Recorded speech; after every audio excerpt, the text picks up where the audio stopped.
अरे आता अनिल आला तर बघ. अनिल देसाई असणार. नाही आपल्या मागेच गाडी होती. हा पण तो गर्दीत हरत ठीक आहे.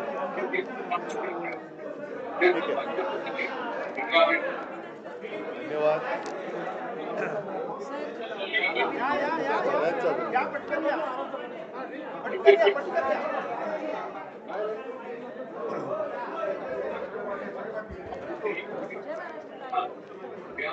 चल सुरू करा.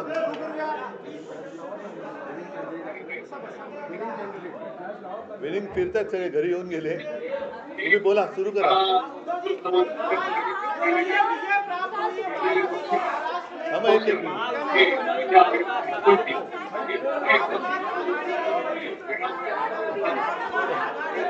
बरं ऐका देतो मी.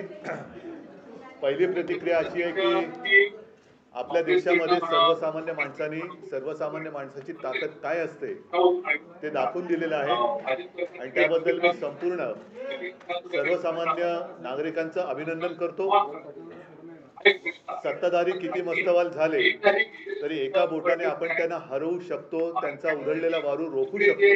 ह्याच देशातल्या तमाम जनतेने अख्ख्या जगाला दाखवून दिले. त्याच्याबद्दल मला नक्कीच अभिमान आहे आणि आनंद आहे.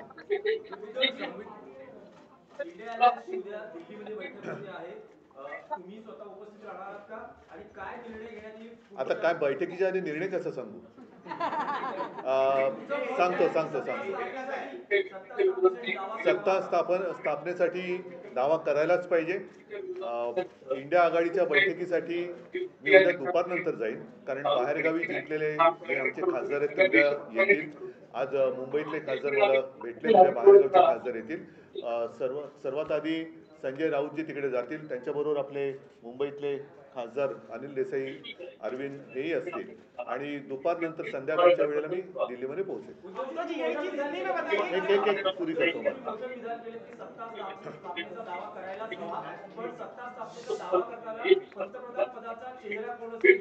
त्याच्याबद्दलच उद्या बैठक होईल.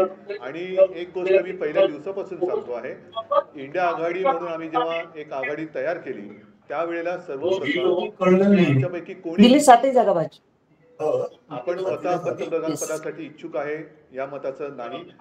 देशातली लोकशाही वाचवली पाहिजे, देशातलं संविधान वाचवलं पाहिजे आणि हुकुमशाहीपासून देशाला वाचवलं पाहिजे.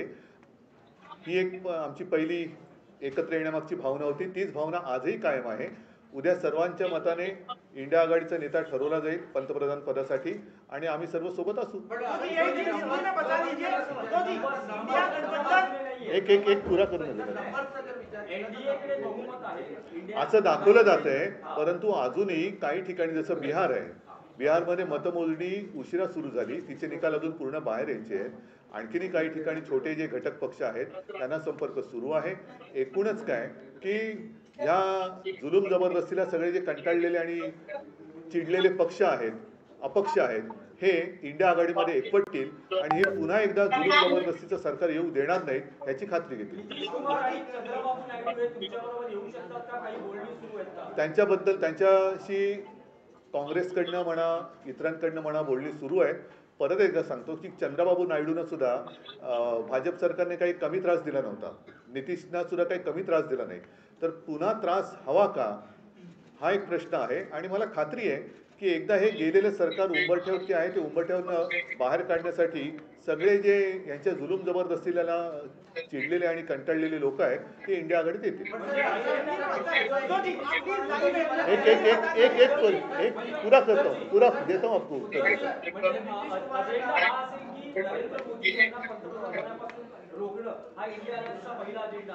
नुसते नरेंद्र मोदी नाही, एकूणच ती जी वृत्ती आहे, आम्ही कोणत्याही व्यक्तीच्या विरोधात नाही हे मी पहिल्या दिवसापासून सांगतोय.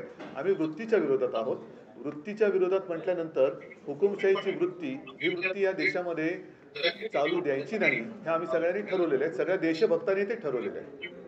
एक मिनिट, अभी अभी अभी थोड़े जरा इंडिया गठबंधन कल क्या सत्ता स्थापना को लेकर एक्सप्लोर करने वाले ऑप्शंस और क्या पीएम पद के ऊपर भी आप चर्चा करेंगे? बिल्कुल करेंगे। और जैसे मैंने अभी अभी कहा कि जिस दिन हमारा गठबंधन हुआ इंडिया, उसी वक्त हम सारे लोगों ने तय किया था कि किसी व्यक्ति को लेकर नहीं, लेकिन ये जो तानाशाही है देश में उसको खत्म करना चाहिए, देश का संविधान बचाना चाहिए।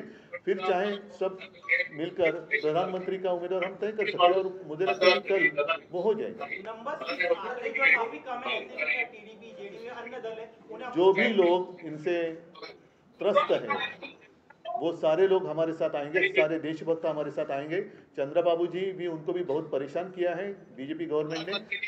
सारे लोग जिनको भी तकलीफ दी है, परेशान किया है, वो सारे लोग हमारे साथ आएंगे। आता मी इथे बसून ममता बॅनर्जी सोबत आहेत आमच्या, ममता बॅनर्जी आमच्या सोबत आहेत, ममता बॅनर्जी पण सोबत आहेत। पण मी तुम्हाला सांगतो, ममता बॅनर्जींना सुद्धा खूप छळलेलं आहे। या छळवणुकीपासून सगळे लोक आता कंटाळलेत आणि चिडलेत की एवढा तुम्ही त्रास कसा देऊ शकता। एक लोकशाही म्हटल्यानंतर, राजकारण म्हटल्यानंतर कोणी विरोधात असू शकतं, कोणी सोबत येऊ शकतं, पण तो जीवघेणा विरोध असता कामा नये, सुडाचं राजकारण होता कामा नये। सुडाच्या राजकारणाला जे त्रासलेले आहेत सुडाच्या राजकारणाने, ते सगळे देशभक्त इंडिया आघाड़ी के। सरकार गठन में शिवसेना की क्या भूमिका होगी? आप लोग मैंने जो बात कही उसमें और अलग भूमिका बताने की क्या आवश्यकता है? आप खुद भी अन्य दलों से बातचीत जरूर करूंगा। मेरी और ममता दीदी की बात हुई है और सारे लोग साथ थे और साथ रहेंगे। समाजवादी पार्टी को महाराष्ट्र में क्या कहना चाहिए? निकाला है, महाराष्ट्र में आगे निकाला है, एनडीए को जितनी सीटें मिली है इससे मुकाबले काफी एमवी महाराष्ट्र का रिजल्ट तो अच्छा ही है, लेकिन मुझे और कुछ सीटों की अपेक्षा थी, जरूर थी। 2-4 सीट्स, वैसे तो मुझे जितने हमने लड़ी थी 48, तो 48 के 48 हमें जीतना चाहिए था। उम्मीद तो वही थी, विश्वास भी था। ठीक है, कुछ जगह लग रहा है कि कुछ गड़बड़ हुई है क्या, ऐसी आशंका आ सकती है।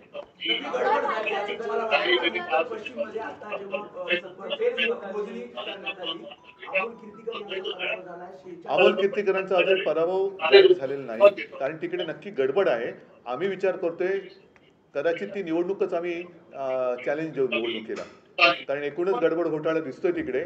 पहिल्यांदी ईव्हीएम मध्ये काय मतमोजणी झाली, मग पोस्टर मध्ये काय, तर आम्ही अजून तिकडे तो विषय सुरू आहे, पण बहुतेक आम्ही ती निवडणूक चॅलेंज करू। समाधानी आहेत का ज्या प्रकारे महाराष्ट्रात? नाही, मला तर 48च्या 48 पाहिजे होत्या, मला तर 48च्या 48 पाहिजे होत्या।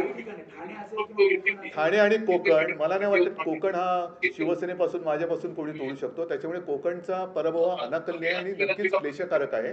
पण कोकणी माणूस असा कधी दगा देऊ शकत नाही।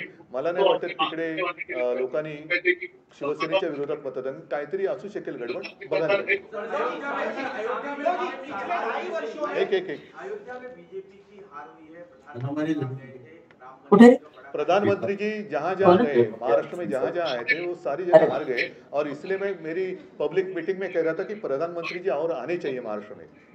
उन्होंने हर एक जगह पर मीटिंग ली होती तो हमारे लिए काफी अच्छा काम, हमारा प्रचार वही कर रहे थे। उद्धवजी, सांगलीमध्ये काँग्रेसने आपल्या उमेदवारासाठी काम केलं नाही असं दिसतंय। विशाल पाटील यांचा विजय झालेला आहे, तर सांगलीच्या बाबतीत तुमचं काय मत? सांगलीच्या बाबतीमध्ये उघड दिसतंय, आघाडीचा धर्म पाळला गेला की नाही पाळला गेला बघतोय, आणि त्यानुसार आमची पुढची पावले ठरतील। नाही, बघू ना आता काय होतं त्याच्यावरती। पार्टी का चुनाव चिन्ह है, तब से लेके अब तक का जो इस तरह की जीत की अपेक्षा जो है बीजेपी की तरफ से कहा जाता है ये संभव नहीं है, लेकिन वो करके दिखाया। मैं तो जितने सारे लोगों ने उस पर विश्वास दिखाया उन सारे लोगों का दिल से धन्यवाद उनको देता हूँ, और मैं तो कहता हूँ कि अब तो लड़ाई की शुरुआत हुई है। आपने जैसे कहा कि पार्टी तोड़ी गई, छीनी गई, मेरा पार्टी सिंबल छीना गया। यहाँ तक कभी कहा जाता था कि मोदी जी का फोटो लगाकर हमने इलेक्शन जीती थी, उनको भी, मतलब मोदी जी को मेरे पिताजी का फोटो लगाकर इलेक्शन लड़ना पड़ा। और तो आप देखो, सारी बातें छीनने के बाद भी मैं तो खड़ा रहा, मेरा ऑपरेशन हुआ, सब कुछ हुआ, लेकिन मैं खड़ा रहा। इन लोगों ने मेरी आलोचना की, गाली गलौज की, मैंने कहा नहीं कि मैं तो रोज 5 किलो गालियां खाता हूँ जी वगैरह कुछ कहा नहीं, ना ही मैंने कहा कि मैं परमात्मा का अवतार हूँ। मैं तो कॉमन मैन हूँ, लाला साहब का बेटा हूँ, और मैं तो लड़ा। इतने सारे लोग मेरे साथ खड़े रहे, उन सारे लोगों को धन्यवाद देता हूँ, और उन्हीं का आशीर्वाद मेरी शक्ति है, उनका ही आशीर्वाद मेरी शक्ति है, और इस शक्ति को मैं कभी धोखा नहीं दूंगा। नहीं, सारी बातें उन्होंने छीनी थी, और क्या बाकी रखा था? सवाल ये है कि क्या मशाल आगे की राह देखो, मशाल ने आग तो लगा दी है, मशाल ने आग तो लगा दी है, और 19 में जितनी सीटें, अब तो महायुति हो गई, लेकिन उस वक्त जो युति थी कितनी सीटें थी? 41, 42, अब कितनी हो गई? तो ये तो अभी असली नकली का पता चलेगा। और मुझे तो नकली संतान कहते हैं, वो खुद को अपनी माँ को भी मानने के लिए तैयार नहीं, अब तो कहते हैं कि परमात्मा ने भेजा है। मतलब नकली संतान है कौन?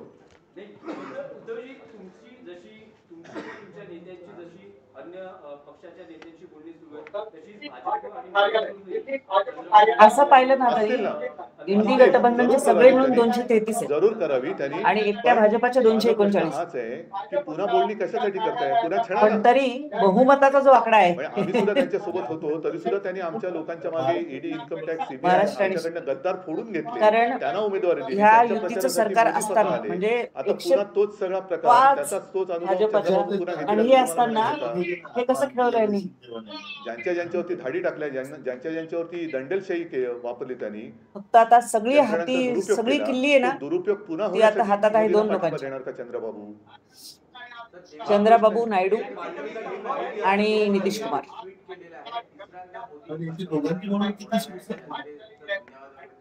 आता जर का सामान्य माणूस असतो मोदीजी, तर आपण असं 12 आणि म्हणतो की 16. देव त्यांचं भलं करू, पण ते स्वतः देव म्हटल्यात तर कोण त्यांचं भलं करू? मला 12 आणि 16 चला 28